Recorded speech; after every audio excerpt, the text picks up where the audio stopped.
Connected pa rin po kina Senator Marcoleta because he filed a manifestation before the Senate asking na baka pwede silang sumama ni Senator Jinggoy doon sa impeachment trial despite the fact that they are facing charges. Although it's still the decision of the impeachment court, but what do you think about this manifestation? Should they be allowed to join the trial? So if ever they will be allowed, they will be practicing their profession.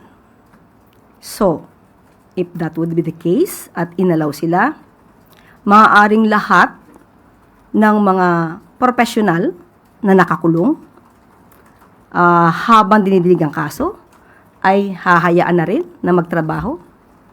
Halimbawa, ang isang abogado, ang sabi ng korte, may desisyon ang korte patungkol dito.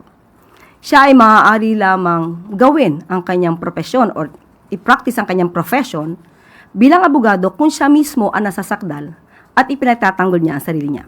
Pero hindi siya pwedeng mag-represent ng ibang kliyente. So, kung gano'n ang mangyayari at papayagan sila at magkakaroon ng special treatment, maaaring lahat ng nagtatrabaho na nakakulong ay hayaan na rin magtrabaho habang nakakulong.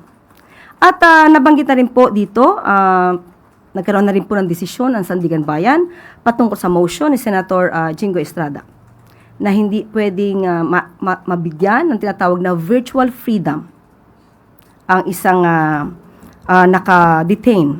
And at the same time, according din kay Justice Carpio, na ang mga tao na nakakulong habang dinidig ang kaso patungkol sa mga kaso ng graft and corruption, at kasama din dito kasi similar nature ang plunder, sila dapat ay suspended.